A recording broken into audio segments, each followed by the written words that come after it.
देखिए parallel grouping क्या है। कल हम लोग सीरीज ग्रुपिंग पढ़े थे, आज हम लोग पैरेलल ग्रुपिंग पढ़ेंगे। पैरेलल ग्रुपिंग मतलब क्या हो गया? समांतर क्रम संयोजन, समूहन या फिर संयोजन बोलो, जो बोलो। या इसी का दूसरा नाम क्या बताए थे? पार्श्वक्रम समूहन। क्या बोले थे? पार्श्वक्रम समूहन बोले थे। ठीक है, दूसरा क्या बोले थे? पार्श्वक्रम समूहन बोले थे। अब देखिए है कुछ नहीं, इजी है। कल हम लोग श्रेणी क्रम में पहचानने का तरीका आप लोग को बताए थे कि जब दो या दो से अधिक रेसिस्टेंस से क्या होती थी? समान धारा प्रवाहित होती थी और दोनों का विभवांतर क्या होता था? अलग अलग होता था। तो वह क्या कहलाता था बाबू? सीरीज ग्रुपिंग, श्रेणी क्रम समूहन। यही अगर आपका आ गया पैरेलल ग्रुपिंग मतलब समांतर क्रम समूहन और पार्श्वक्रम समूहन। इसी को समांतर क्रम समूहन भी बोलते हैं या फिर पार्श्वक्रम समूहन भी बोलते हैं। एकदम इजी है, कुछ नहीं है। देखिए पार्श्वक्रम समूहन किसको कहेंगे? जब दो या दो से अधिक प्रतिरोध से प्रवाहित होने वाली धारा क्या हो? अलग अलग हो। क्या हो? जब दो या दो से अधिक प्रतिरोध से प्रवाहित होने वाली धारा क्या हो? अलग अलग हो और सभी का विभवांतर एक ही हो, तो क्या कहलाएगा वो? पार्श्वक्रम समूहन या फिर समांतर क्रम समूहन। तो लिख लीजिए सबसे पहले इसका। देखिए दो या दो से अधिक प्रतिरोध का क्या? दो या दो से अधिक प्रतिरोध का दो या दो से अधिक प्रतिरोध का दो या दो से अधिक प्रतिरोध का वैसा समूहन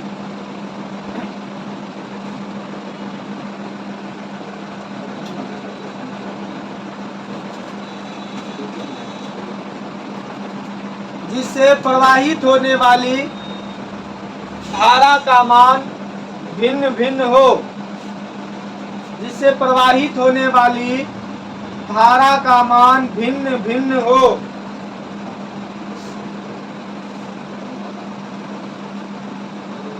लेकिन सभी प्रतिरोध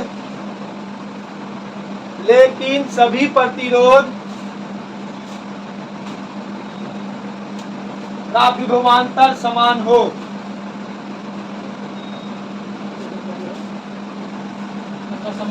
लेकिन सभी प्रतिरोध का विभवांतर समान हो। पैरेलल ग्रुपिंग कहलाता है, मतलब समांतर क्रम समूहन कहलाता है।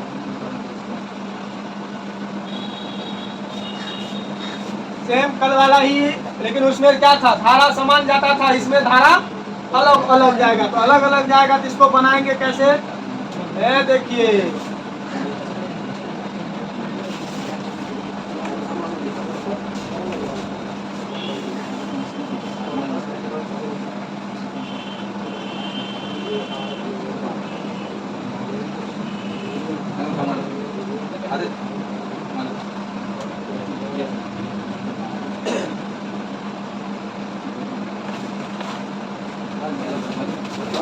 देखिए तीन रेसिस्टेंस है ना, ये कितना रेसिस्टेंस है बाबू?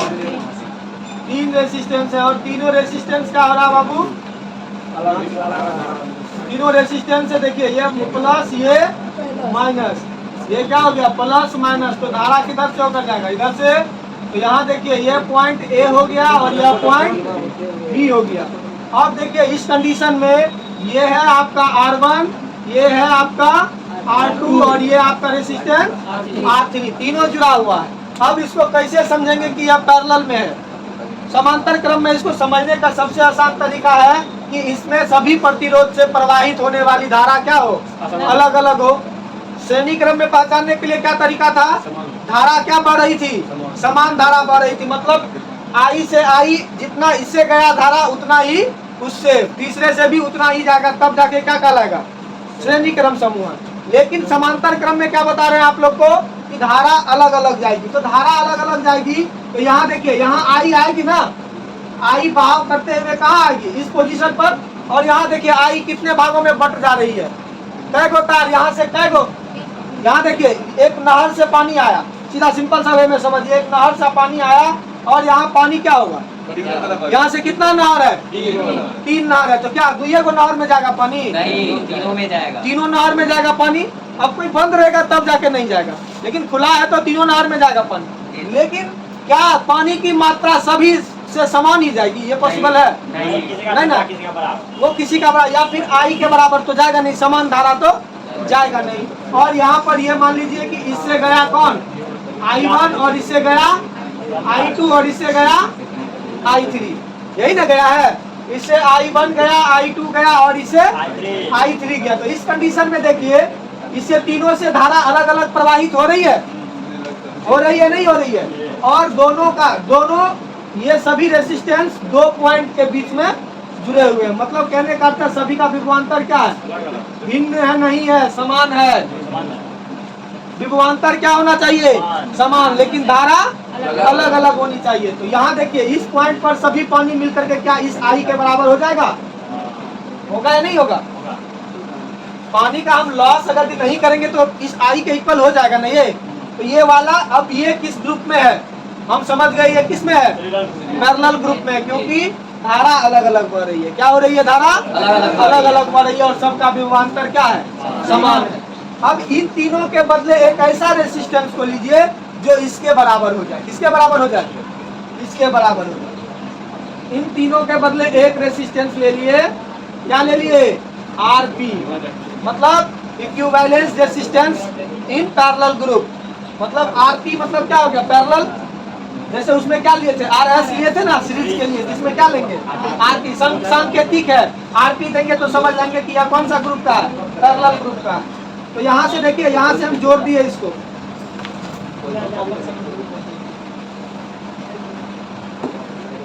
ये इससे आई है और इसका विभवांतर कितना है बाबू, V है। ए से लेकर B तक का विभवांतर क्या है, V है। तो इस कंडीशन में देखिए समतुल्य प्रतिरोध इसका कौन हो गया, आरपी। तो यहाँ देखिए हम बनाते हैं, यदि R1, R2, R3 बराबर क्या है बाबू, प्रतिरोध है। V बराबर क्या है, विभवांतर है। I1, I2 और I3, तो इसको जो ड्राइव बनाइए। उसके बाद चलिए आरपी क्या है, आरपी समतुल्य प्रतिरोध है। आरपी क्या है बाबू, समतुल्य प्रतिरोध है। तब इस कंडीशन में तब क्या इसमें क्या चीज बराबर रहेगी, निश्चित रहेगी, आई। तीनों में बढ़ के फिर बाद में क्या बन जाएगा, आई। तो आई बराबर क्या होगा, I1 plus I2 plus I3, यही ना होगा रे। जहाँ डिस्ट्रीब्यूट हुआ 3 भाग में और तीनों मिलकर के क्या बन गया, आई बन गया। याद देखिए यही आई ना बदला था किसमें, 3 गो में। इन तीनों को जोड़ने पर क्या मिलना चाहिए हमको, आई मिलना चाहिए। अब यहीं से देखिए ओम के नियम से क्या होता है, V बराबर आई आर होता है ना। तो यहाँ से आई बराबर, यहाँ है ना आई, तो आई बराबर क्या निकलेगा, V बटा आर निकलेगा ना। आई बराबर क्या निकलेगा, V बटा आर। इस कंडीशन में देखिए आई है तो आई किसके लिए, अभी इसके लिए, ये समतुल्य वाला है। तो क्या होगा, V बटा आरपी होगा ना। V बटा RP is equal to I1 के लिए क्या लेंगे, V बटा R1 लेंगे प्लस V बटा R2 लेंगे प्लस V बटा R3 लेंगे। तो यहाँ हो जाएगा 1/V/RP इज इक्वल टू, इसमें देखिए V भी ऊपर में है, सब में कॉमन आ रहा है।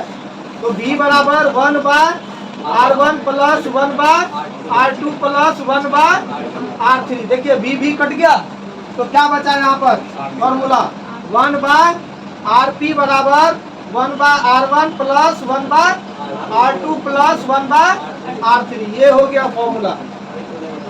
अब इसका एनालिसिस देखेंगे थोड़ा सा, तब तक आप लोग नोट कर लीजिए, इनको कर लिए।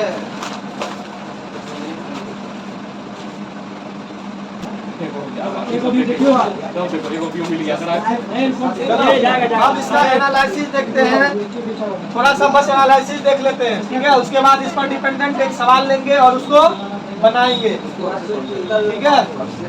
अब देखिए अब लिखिए केवल दो प्रतिरोध के लिए, कितने के लिए बाबू? केवल दो प्रतिरोध के लिए, केवल दो प्रतिरोध के लिए। देखिए केवल दो प्रतिरोध के लिए क्या होगा? 1/Rp is equal to 1/R1 plus 1/R2 होगा ना। अब इसका एलसीएम लेंगे तो क्या होगा? 1/Rp is equal to R1 into R2, तो R2 प्लस R1 आता है ना, विधि का जोड़ रहे। तो यहाँ Rp बराबर क्या हो जाएगा? R1 into R2 bye R1 plus R2। ये डायरेक्टली अगर ये दो को रेसिस्टेंस पैरेलल में जुड़ा हो तो आप इस फॉर्मूले को अप्लाई करके उसको निकाल सकते हैं। फिर चलते हैं, फिर है यदि n बराबर प्रतिरोध की संख्या, n बराबर प्रतिरोध की संख्या, तो R1 बराबर R2 बराबर R3 बराबर R। अगर ये ऐसा मान ले तो क्या होगा? 1/Rp is equal to 1/R1, R1 के जगह R, इसके जगह भी R, इसके जगह भी R, plus dot dot dot dot चलते रहेगा। तो ये हो जाएगा 1/Rp is equal to n/R, मतलब नंबर ऑफ टोटल इसको जोड़ेंगे तो n का इक्वल हो जाएगा बाय R। तो Rp इज इक्वल टू क्या हो जाएगा? R by n। अगर यदि n समान टाइप के प्रतिरोध किसमें जुड़े हों बबुआ? समांतर क्रम में जुड़े हो, तो उसके लिए डायरेक्टली आप क्या कीजिएगा? जो प्रतिरोध का वैल्यू होगा उसमें नंबर ऑफ प्रतिरोध से क्या कर दीजिएगा? भाग कर दीजिएगा, तो आपको क्या निकल के चलाएगा? इक्विवेलेंस रेजिस्टेंस निकल के चलाएगा। ये हो गया। अब इसमें एक और बात देखिए, इसमें एक और बात ध्यान रखना है कि इसमें Rp जो होता है सभी रेसिस्टेंस से हमेशा क्या होता है? छोटा होता है, छोटा होगा। हाँ Rp छोटा होगा।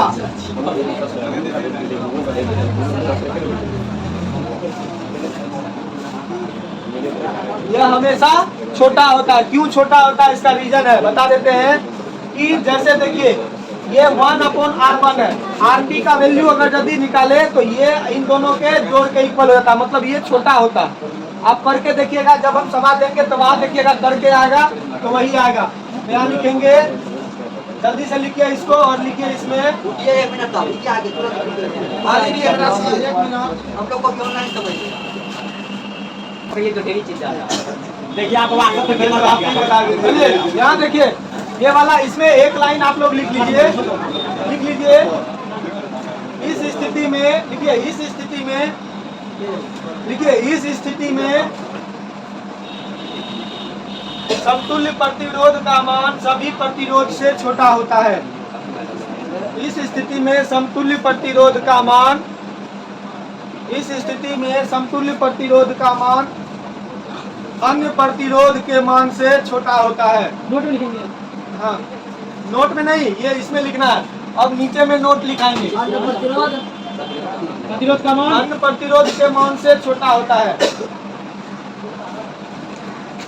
चलिए नोट लिखिए। अब ये होता क्यों है, छोटा क्यों हो जाता है? लिखिए, इस स्थिति में प्रभावी क्षेत्रफल का मान, इस स्थिति में प्रभावी क्षेत्रफल का मान, इस स्थिति में प्रभावी क्षेत्रफल का मान बढ़ जाता है। प्रभावी क्षेत्रफल का मान बढ़ जाता है, जिसके कारण प्रतिरोध का मान घट जाता है, जिसके कारण प्रतिरोध का मान घट जाता है। देखिए आप लोग यहाँ पर एक बात तो समझ लीजिए कि यह जो सवाल है यह तो देखने में बहुत जटिल लग रहा है, लेकिन है बहुत ही आसान सवाल। यह देखने से जितना भारी लग रहा है उतना आसान ही है सवाल, ठीक है। अब आपको सबसे पहले इसमें चूज करना है कि समतुल्य प्रतिरोध निकालना है। यह प्रॉब्लम है और इस प्रॉब्लम को सॉल्व करने के लिए आपको समतुल्य प्रतिरोध निकालना है। ए तथा बी के बीच के, ए तथा बी के बीच का समतुल्य प्रतिरोध, इक्विवेलेंट रेजिस्टेंस निकालना है। एकदम सिंपल है, कुछ नहीं है। अभी देखिए, अभी हमको पता नहीं कर पा रहे हैं कि कौन सा सीरीज में है और कौन सा पैरेलल में है, मतलब दोनों मिला के दे दिया। ऐसा लग रहा है कि ये दोनों पैरेलल में है, ऐसा लग रहा है कि ये दोनों पैरेलल में है, लग रहा है ना। लेकिन हमको पता करना, आपको बताए थे पता करने के लिए सबसे पहले जिससे धारा समान जाएगी वह किसमें हो जाएगा, सीरीज में, और जिससे धारा अलग अलग जाएगी वो पैरेलल में हो जाएगी। अब देखिए इसमें से अब हम लोग फिगर में देख लेते हैं। फिगर में EGHF चित्र में देखते हैं फर्स्ट टाइम। अब चित्र EGHF दिखा कहीं? हाँ दिख गया।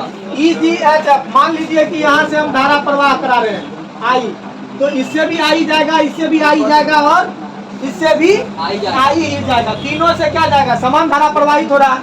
तो मतलब ये तीनों किसमें जुड़ा हुआ है बबुआ, सीरीज में, है ना।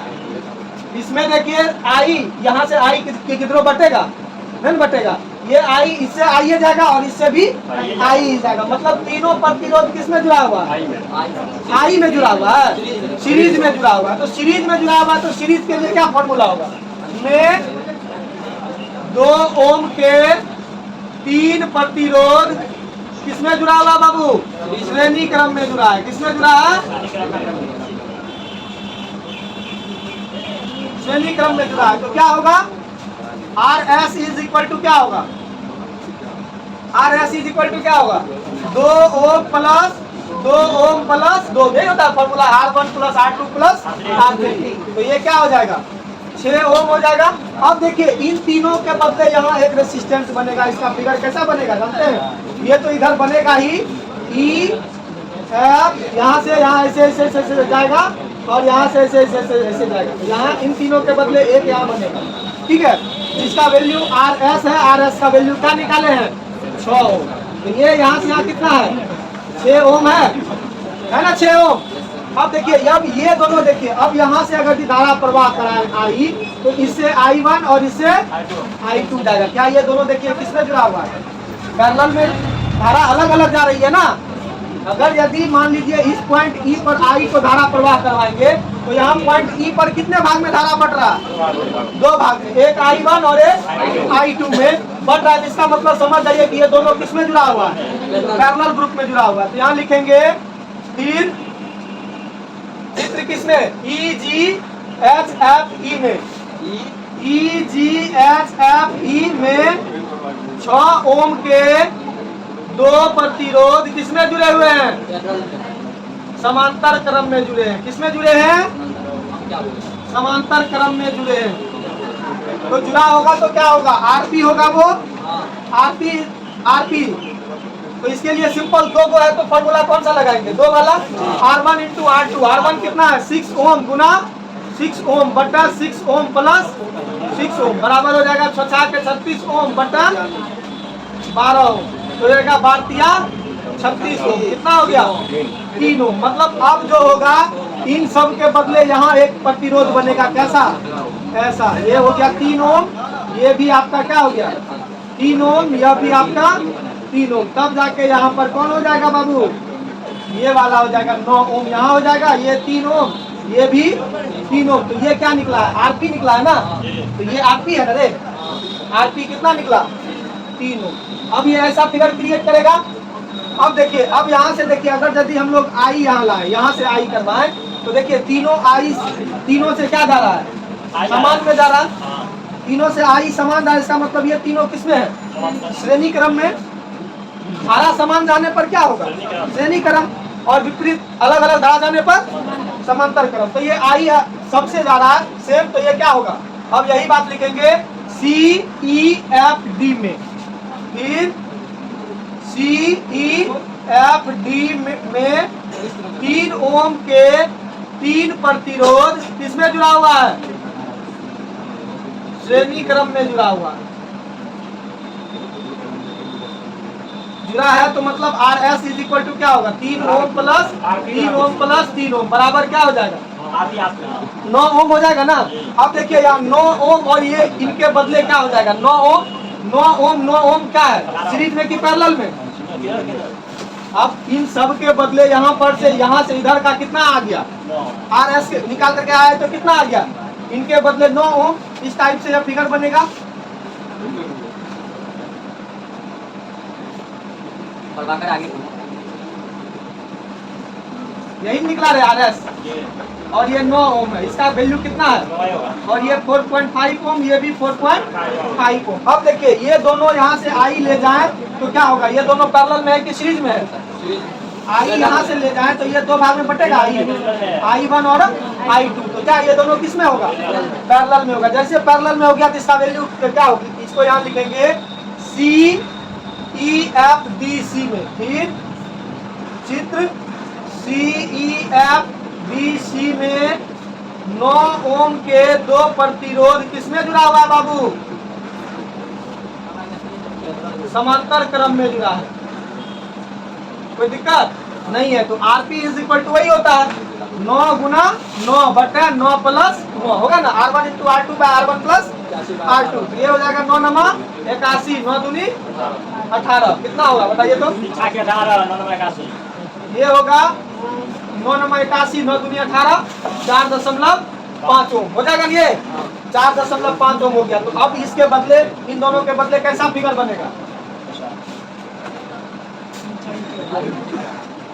ये 4.5 ओम, ये भी 4.5 ओम, ये भी 4.5 ओम। अब देखिए तीनों किसमें जुड़ा हुआ है, सीरीज में कि पैरेलल में, सीरीज में। तब यहाँ वही लिखेंगे फिर ACDB में, ACDB में 4.5 ओम के 3 प्रतिरोध किसमें जुड़ा हुआ है, श्रेणी क्रम में जुड़ा है। जब श्रेणी क्रम में जुड़ा होगा तो RS क्या हो जाएगा, 3 ओम R1, 4.5 ओम, 4.5 ओम प्लस 4.5 ओम, इसको जोड़ेंगे तो 13.5 ओम हो जाएगा। यही आपका आंसर हो गया। ये तथा बी के बीच का समतुल्य प्रतिरोध कितना निकल गया, 13.5 ओम, ये हो गया इसका आंसर। ठीक है, फिर मिलते हैं कल के क्लास में, तब तक के लिए बाय बाय। एक समांतर एक होता है